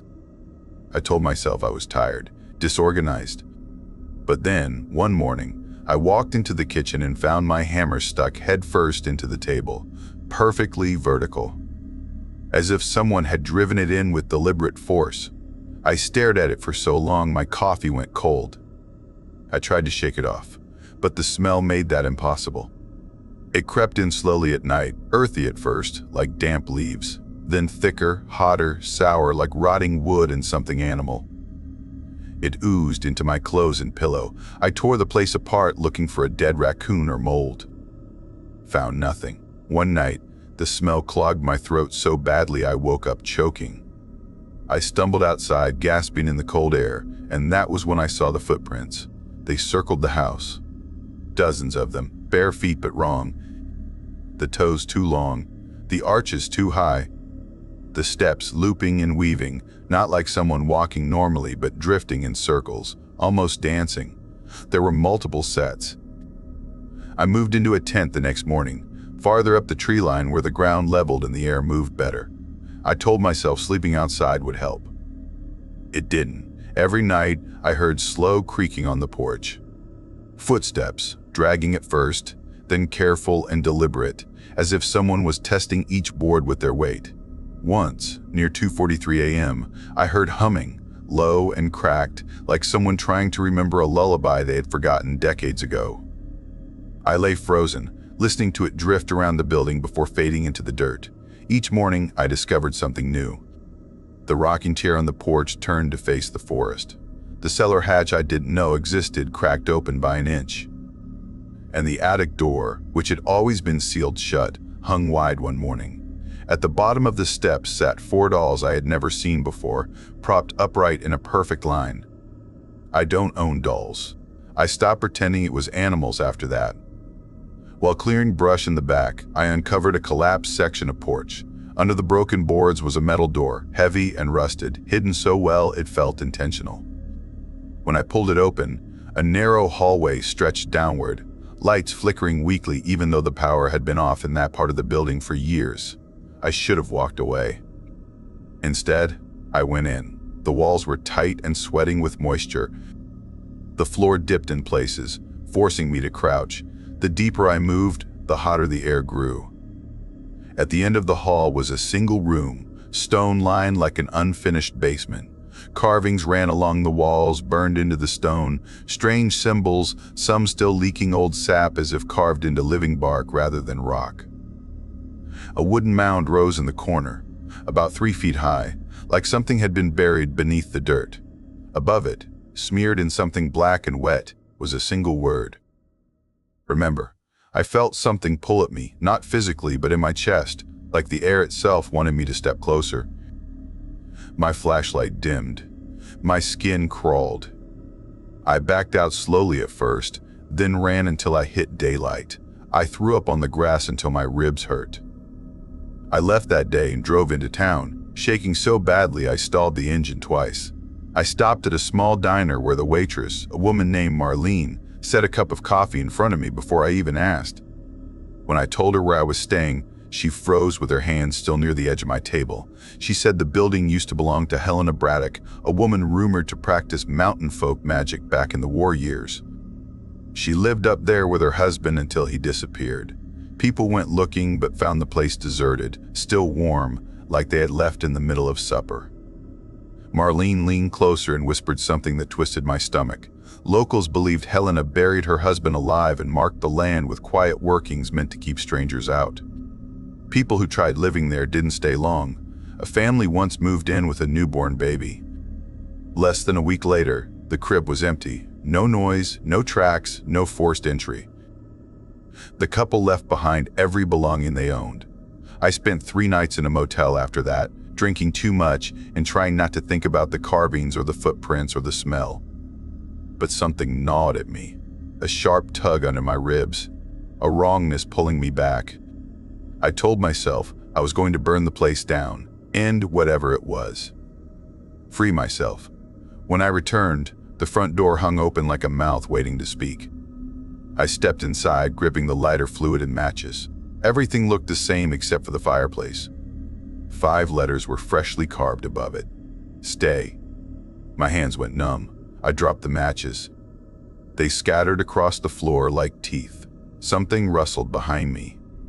Not footsteps, just a shift in the air, like someone leaning closer. I ran, sprinted to my truck, and didn't stop driving until my phone buzzed back to life miles away. I live in the city now, small apartment. New job, people nearby. I keep a lamp on every night. I avoid wooden furniture. I avoid alleys where the light flickers. I avoid silence. But sometimes, late at night, I hear humming through the walls, low and off-key, like someone trying to remember something they never should have forgotten. And yesterday, on my way out, I found something on my doorstep. A sealed glass jar. Inside it was a scrap of fabric soaked in some cloudy liquid, pressed flat like something meant to be preserved. A name was written on the lid in smudged marker. Mine. Next to it was a piece of paper, a list titled The Ones Who Know 12 Names. 11 crossed out, only 1 left.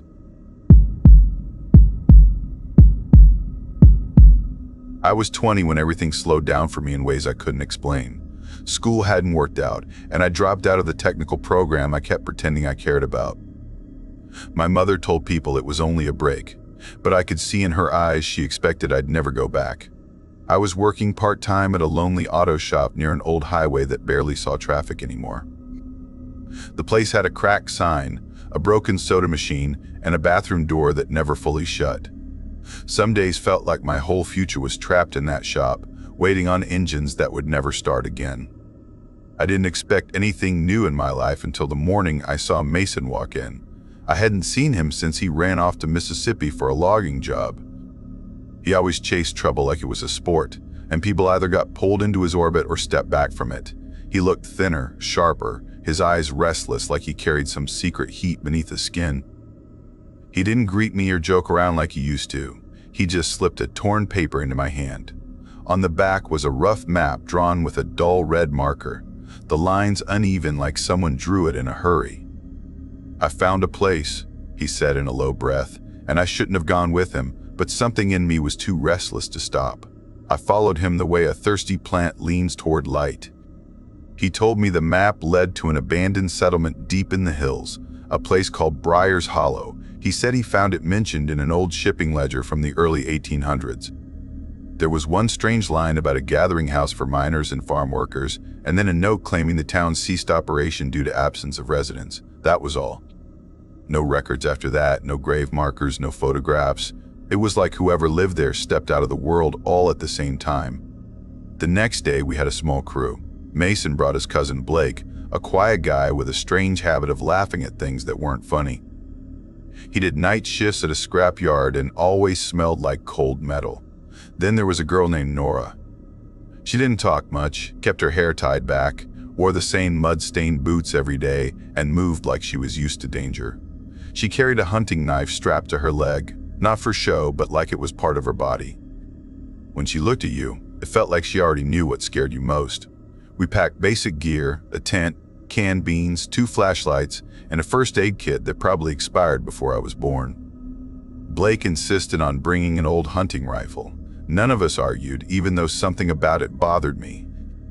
Maybe it was the way he held it too tightly. Maybe it was the way the woods felt before we even reached them. We parked the truck where the road became too rough to keep driving and hiked the rest of the way, following the faded red lines on Mason's map. The deeper we walked, the stranger the forest became. Birds stopped singing. The wind felt held back. Even the sunlight fought its way through the trees like it didn't want to fall here.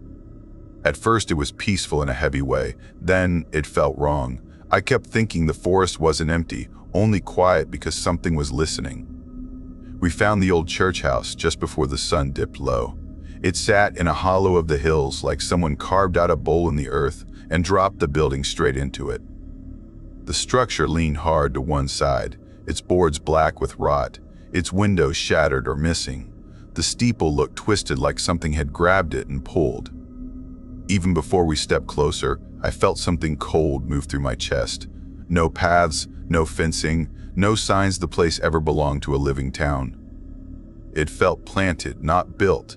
Mason stared like he'd found treasure. "Beautiful place," he muttered under his breath. I didn't see beauty, just a warning. Inside, the floor sagged, and the air felt wrong, thick like it held breath. The pews had collapsed inward. The altar was split into 2 clean halves, the break straight and unnatural. Everything smelled moldy, but underneath it was something sweet, almost fruity, like something rotting too slowly. Nora shined her flashlight upward, and that's when we saw the carvings. The rafters, the walls, the underside of the loft, every inch was covered in spirals that looped into each other, bent shapes like broken crosses, eyes carved open or scratched out.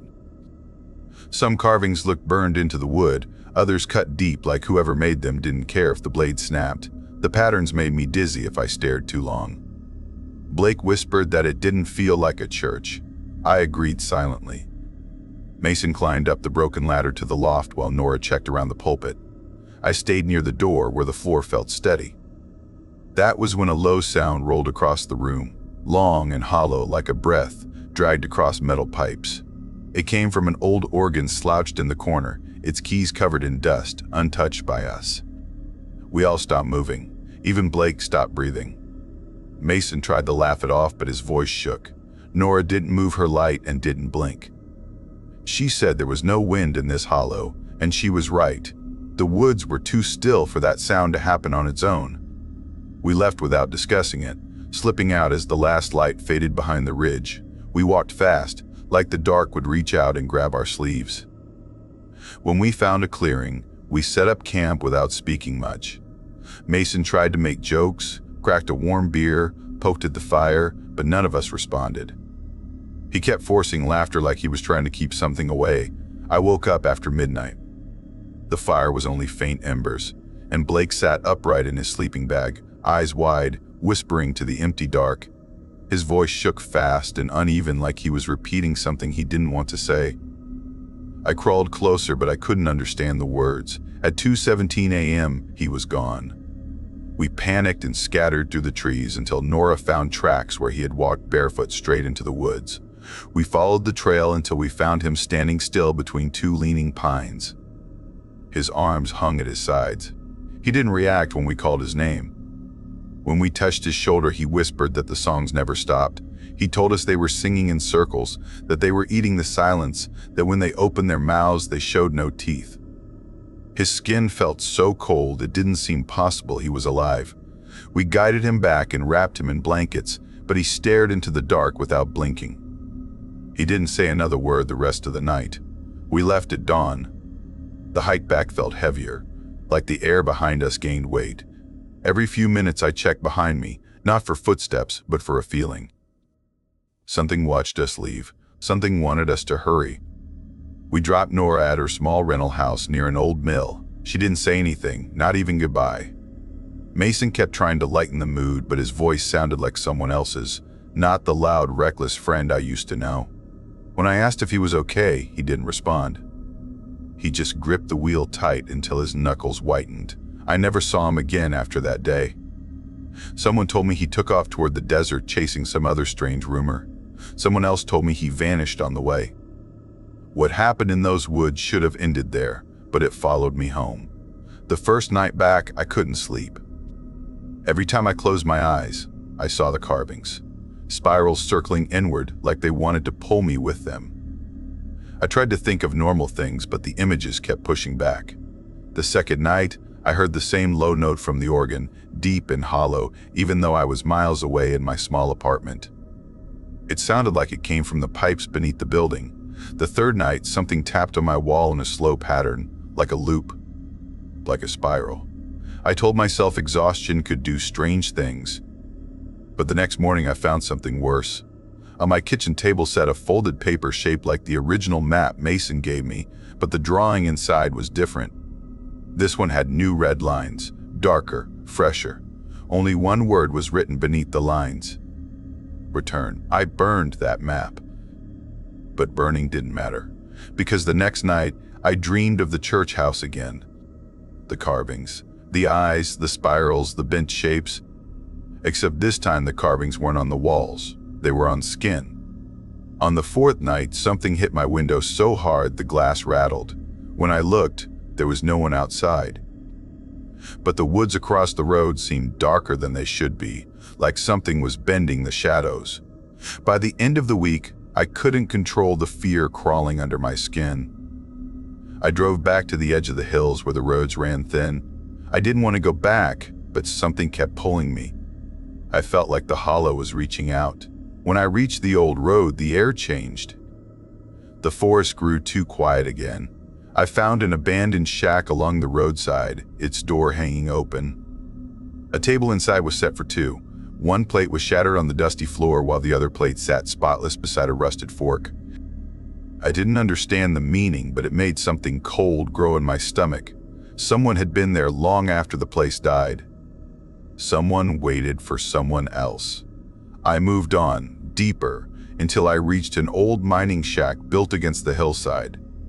The wood frame leaned so far forward it seemed ready to fall. I stepped inside and saw something that froze every thought in my head. A shower curtain hung from a bent rod, pulled tightly shut. The dusty floor showed one clear shape where someone had stood recently. Toes pointed toward the curtain. I didn't open it. Something told me not to. The deeper I went, the more the hills felt twisted. A large plantation-style house sat collapsed against a grove of tall trees. Its windows were covered in grime. The front door had collapsed, but when I walked inside, I saw something that made my legs shake. Every bedroom door had screws drilled into the outside frames, sealing each door shut from the hallway. Someone trapped something inside those rooms.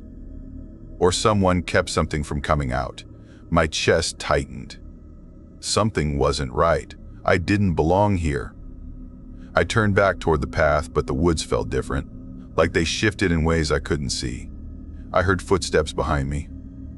Slow, steady, shuffling in circles. I didn't turn. I couldn't. A low hum filled the air. The same note from the organ. It vibrated into my bones. The sound circled around me like it had weight. The woods darkened even though the sun was still up. I ran, branches snapping behind me. The humming grew louder, rolling in on itself like 1,000 breaths pushed through narrow pipes. I tripped twice, scraped my palms raw, but I didn't stop. When I reached the road, the sound stopped all at once. The silence felt too heavy. Silence shouldn't feel like a thing that breathes, but this one did. Like something was waiting to inhale again. I didn't go home after that. I drove for hours, then slept in my truck at a gas station far from the hills. The carvings still flicker in my mind whenever I close my eyes. Sometimes I hear the humming again, faint, almost curious. Every time I hear it, I wonder if the hollow ever let us leave at all, or if a part of us stayed behind in the dark where the spirals end. Sometimes I dream of Blake standing barefoot among the trees, whispering they never stopped. Sometimes I see the shower curtain moving. Sometimes I see the bedroom doors shaking, even though the screws hold tight. Last night, I heard tapping on the wall again. Slow, circling. I don't think it's coming from outside anymore. It begins with a memory I cannot quiet down, the kind that sits behind your ribs and waits for the right moment to crawl forward. I was 30 when everything inside me started folding in on itself, but back then I felt twice as worn out. My name is Colton. I grew up in smaller towns than most people would believe still exist, drifted between places the way a loose leaf wanders across a creek, never quite finding a branch to cling to. I had been working at a roadside garage in a forgotten corner of Tennessee before it shut down for good, the owner moving away without even collecting the last stack of unpaid receipts. After that, I spent a long stretch doing nothing worth telling anybody about. I slumped around like someone who lost his shape, moving back into my aunt's storage-like basement and a small place named Rusted Fork, too small to appear on most maps. I slept too much, stayed awake too long, lived inside a fog that didn't lift. My aunt kept pretending I was going to find myself again, but when she started coughing so hard she nearly fainted one morning, I finally looked around at the basement walls and saw how swollen with mold they had become. That was the kind of truth that forces a person to stand up. I called my cousin Ray after shaving for the first time in months. We hadn't been close since we were kids, back when we explored train yards and dared each other to step into abandoned grain silos. He had moved to a far-off piece of Appalachia, married young, found a job hauling lumber, started living steady. When I told him I felt like I was sinking with no ground under me, he didn't hesitate. He said he had a place, an old property outside a hollow that no one lived in anymore, and I could stay if I wanted. I didn't ask a single question. I just said yes, because a drowning man doesn't argue with a rope. The road to the place seemed like it was trying to keep me away. Dirt changed to loose rock, rock changed to brown mud, then the whole path just stopped, as if someone erased the rest of it. Trees leaned in like they were listening. The air felt heavy, thicker than any air should. When I finally reached the building, I slowed the truck without meaning to. What sat at the end of that trail wasn't a house. It was some kind of abandoned structure that looked half buried by time. It might have been a community lodge once, or a storage hall for local miners. One of those buildings that spring up in hard times and fall apart in quiet ones. It stood crooked, the roof sagging like a tired back, windows smashed inward, the siding faded to the color of old bones. Ray was waiting in the overgrown yard with a folded deed and a lantern. He handed them to me without meeting my eyes. He said the place had strong foundations under all the rot. I asked him what happened to whoever lived here last, and he didn't respond. He just stared at the tree line like he was counting something I couldn't see. That evening, I set a cot in the front room and listened to the hollow settle around me. The air held a sharp dampness mixed with something sweeter than it should have been, a scent like wilted flowers left in a jar too long. The floor creaked even when I stayed still. I told myself everything was ordinary because I didn't have the strength to admit I had walked into something that wasn't. As night pulled down, I tried to sleep. Sometime around 2:17 a.m., while I lay staring at the ceiling, I heard breathing. It wasn't loud or ragged, just even and measured, as steady as someone pacing themselves through sleep. It wasn't mine. I held my breath and it continued, soft and slow, as if drifting through one of the cracks in the wall. My skin tightened. I sat up and scanned the dim corners, but the breathing faded like mist thinning at dawn. A short while later, 3 quiet knocks echoed from the back door, each one spaced apart perfectly, like something patient was waiting for a response. I didn't move.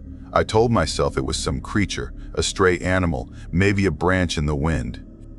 But then there were 3 more knocks, exact same rhythm, same quiet insistence. I grabbed the lantern and crept to the back door.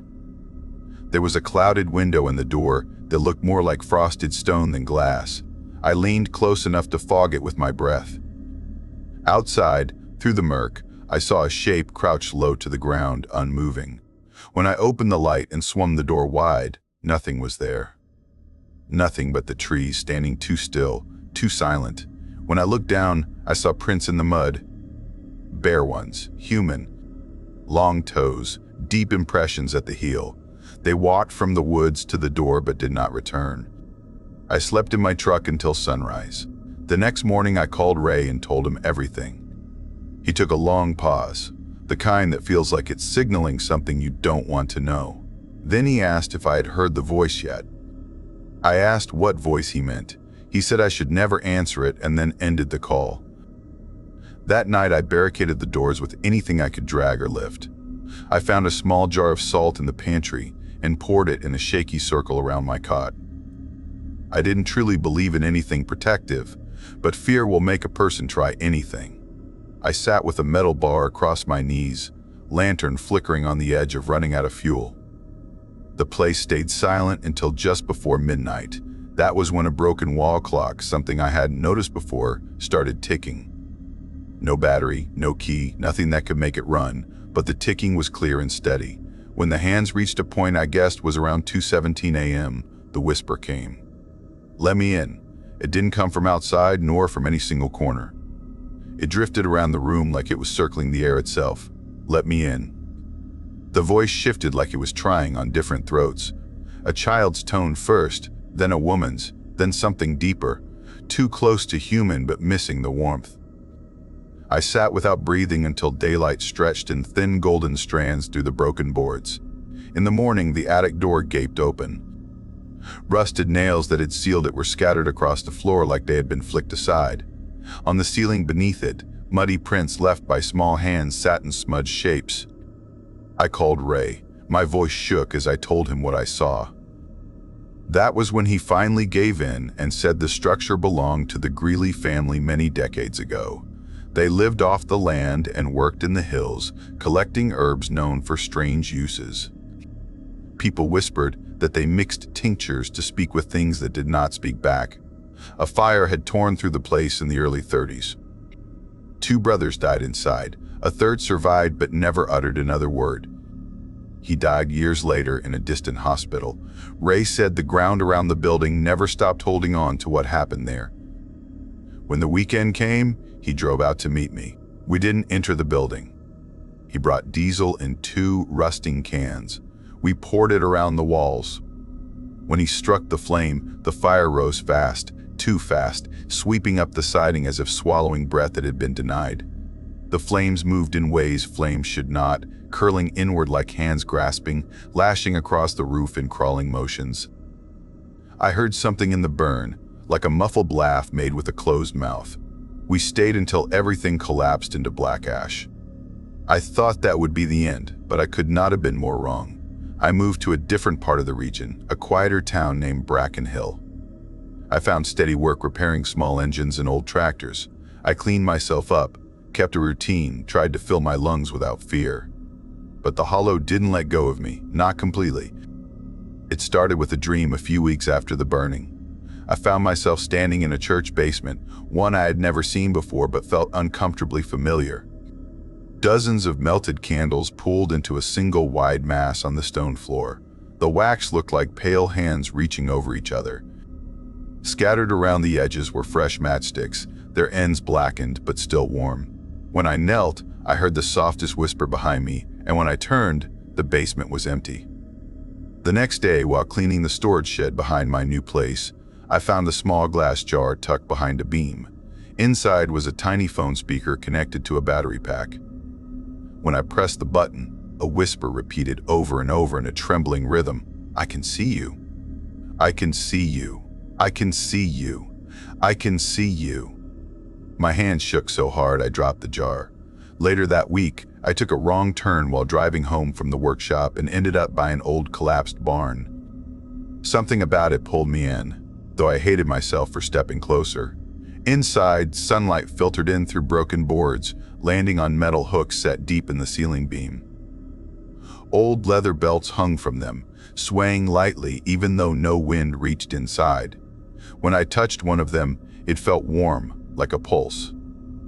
Another evening, while delivering a repaired generator to a client across the ridge, I got stuck in a detour and wound up at the mouth of an abandoned bootlegging tunnel. Curiosity dragged me a few feet inside. The air was dense, carrying the smell of old dust and soaked earth. When my light flickered, a man's voice echoed beside me.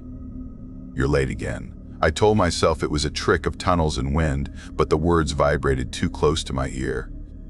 I tried to hold myself together with logic and calm, but paranoia clung to me like soot. Nights became longer. Shadows in my room felt like they leaned in. I avoided mirrors because I feared something would move behind me. And every time the clock touched 2:17 a.m., the air in the room shifted like someone invisible exhaled. One night, when I couldn't bear the pressure any longer, I drove back toward the hollow. I didn't understand why, but fear has a way of pulling you toward the source, like looking at a wound even though you know better. When I reached the place where the structure once stood, the ash was gone. Grass grew too green over the ground, bending in the breeze like it wasn't real grass at all. In the center of the clearing, a door frame stood upright, burned black around the edges. Nothing else remained. As I stepped closer, a soft knock tapped on the empty frame. 3 taps, slow, measured, calling me the same way it did that first night.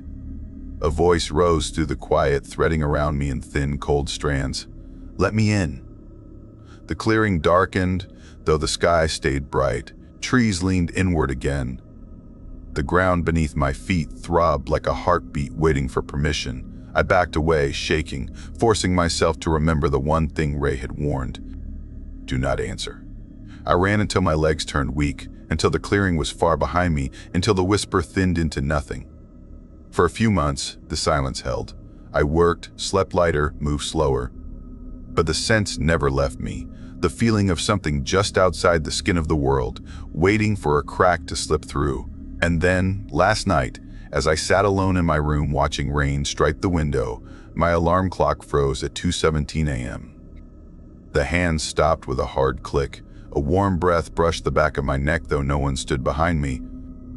3 soft knocks tapped on my bedroom door. I was 30 when the Appalachians stopped feeling like mountains and started feeling like something that waited for people like me. Because back then I worked warehouse nights in a town that never really cared if you vanished for a while, and I thought disappearing for a weekend might fix the heaviness that had been pressing on my chest since the winter. I wanted quiet, but not the peaceful kind. I wanted the kind that covers everything like deep water. So I drove south toward a forgotten hollow known by old road maps as Greylock Bend, a place even locals claim changed paths on you when the weather got strange. I only heard about it from a trucker who passed through my job once, and told me the trails ran past old coal houses and abandoned ranger buildings where radios still crackled even with no power. And those words hooked me because I wanted to feel alone in a way that felt earned. The morning I left, fog smothered the entire highway, thick enough that my headlights turned to mush in front of me, and by the time the road dipped into the mountains, the world felt old in a way that made my skin tighten. I parked near a rusted sign riddled with bullet holes that claimed the trail loop was 7 miles, though online forums insisted it stretched much farther if you followed the wrong turns. I switched my phone off, stuffed it in my glove box, and stepped into the trees with a kind of hope that only comes from running away from yourself. The first day felt normal, maybe even good, the forest breathing slow around me, the air cold enough to keep me sharp. I passed the ruins of an old pump house cracked open like a rib cage, weeds coiling through the metal, and by dusk I found a clearing where the earth dipped low and stayed strangely warm, almost like something under the soil exhaled. I set my tent, cooked a freeze-dried meal that tasted like warm cardboard, and listened to wind roll over the ridge long after dark. Nothing strange, nothing wrong. But the second night changed the way the forest looked at me. I camped near a broken fence overlooking a dry creek bed, the trees around me tall and gray like bones, and as I boiled water for soup, the smell hit me. First like a rotting battery left in the sun, then like stale sweetness mixed with something breathing close to the ground, heavy and wet. It was so strong my stomach turned, and the insects went silent all at once, their buzzing snuffed out like a switch had been flipped. I scanned the area slow, searching for any dead animal, but nothing moved, not even the leaves, as if the forest had pulled its breath back inside. My compass needle twitched in tiny jerks, not spinning wildly but nudging, as if something deep underground shifted directions. I packed my food, tied it up in a tree, and crawled into my tent before full dark. I tried to sleep, but sleep stuck to me like a barbed wire net, catching on every sound. Just after midnight, I heard footsteps, soft at first, like someone dragging their feet through dead leaves, then clearer, deliberate, circling the tent once with slow, even steps. My breath froze in my throat. The steps stopped right behind my head. The silence after felt alive, like it listened for something inside me, waiting for me to speak or scream or move. I held my knife under my sleeping bag, gripping it so tight the handle dug into my palm until it felt slick. I stayed like that until the sky bled pale blue through the trees and the birds returned in their usual chaos. When I crawled out, I saw prints in the soil. Smooth-soled shoes, not boots, almost like dress shoes, the kind no one should wear in the woods. They pointed inward slightly, the way a doll's legs bend wrong. My breath shook in my chest. I should have left then. I know that now. But fear sometimes makes you stubborn, makes you think you can outrun whatever wants you. Around mid-morning, the smell returned in short, sharp waves that stabbed at the back of my throat. My compass no longer twitched. It spun gently whenever I stopped moving, as if the very idea of north had been erased. The trail I walked the day before had changed. Some turns were gone. Rocks were in new places. The sun felt too slow, hanging in the sky like it watched me. By late afternoon, the trees thinned and I saw a structure through them, slouched and sagging, half-eaten by vines. An abandoned ranger cabin, the roof bowed inward, its windows boarded except for one tiny peephole at face height. The hairs on my arms lifted. The peephole aimed straight at me, dark and still, as if someone stood on the other side. I stepped closer, slow, trying to see inside, but the peephole stayed black, a perfect circle that felt too intentional. On the door hung a faded sheet of paper, laminated long ago, the edges curled. It flapped with the wind like it wanted to speak. I leaned in and read the messy letters. They used to walk the trails with us. Now they watch from the woods. Underneath, smeared in what looked like dried mud or something darker, someone had written, "Only speak through radio. Never daylight." My skin crawled. I looked down at my map, but the lines meant nothing. Then a low static crackled from somewhere near the cabin, faint like a broken walkie buried under leaves. I checked mine, but it was off with batteries stored separate. The static came again from deeper in the cabin walls. I backed away, heart slamming, and turned onto the nearest path that even looked close to a trail. I ran until my lungs burned and my legs trembled, and as the last light slit behind the ridge, I stumbled into a clearing with a collapsed shack leaning on itself like a broken spine. I crawled inside, desperate for cover. Names covered the inside wall, carved deep into the wooden beam, dozens, maybe hundreds. Some from the 70s, others recent. The last name had been added only 3 days before. Under it was a blank space, wide and clean, like it waited for whoever stepped inside next. I didn't sleep. I sat with my back against the far corner, gripping my knife, every sound outside slicing at my nerves. Somewhere in the distance, a low hum rose and fell like a radio tuning itself. Around dawn, soft flickers of light drifted between the trees, slow and human-shaped but wrong, as though the glow inside them pulsed like breath. I pressed against the wall until the wood bit my shoulders. When the fog lifted, I ran again, following any path that smelled like fresh earth instead of rot.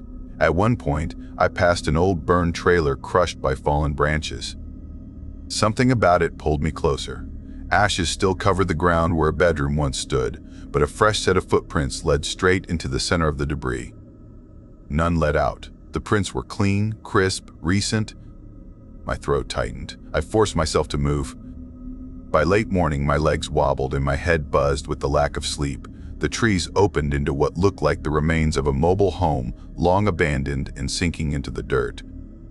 The door had fallen off years ago. Inside, dust layered everything like old snow. A notebook lay on a table. The pages curled and yellow, so I flipped it open. Dates, times, descriptions of people walking past. Even exact minutes logged with shaky hands. The last line made my breath drop. It listed the minute I had arrived at the trailhead the day before, written before I ever reached the mountains. My stomach turned cold. I backed out of the trailer so fast I nearly tripped. The forest felt tighter, closer, like invisible hands were pushing the air against me. I found an old road soon after, gravel cracked with weeds, and at the bend sat a rusted ranger truck humming, even though no key sat inside. The door hung open. Inside, the radio spewed static in harsh bursts, then cut to a voice too garbled to understand, speaking numbers that felt like coordinates. When I stepped closer, the radio cut off mid-breath. Silence filled the truck like something holding still. I ran the opposite direction down the road until the forest loosened its grip and the trees thinned. At the end of the road stood a small gas station with a flickering sign. A man pumping fuel stared at me wide-eyed, his face pale as if he saw something standing behind me. I asked for help, breath shaking. He didn't speak, only pressed his phone into my hand like he wanted me to leave fast. I called a friend to get me. I never looked behind me while I waited. When I got home, I burned everything I had taken with me. My pack, my clothes, even my boots. I threw the compass into a creek because its needle wouldn't settle on any direction. I tried to sleep, but sleep never settled right again. Some nights, when the wind slips under the windows and the trees bend too far toward the house, I smell that battery-sweet rot drifting through the air. Sometimes I hear soft footsteps circling my bed once, slow and patient, as if they are still trying to decide if I was meant to come back.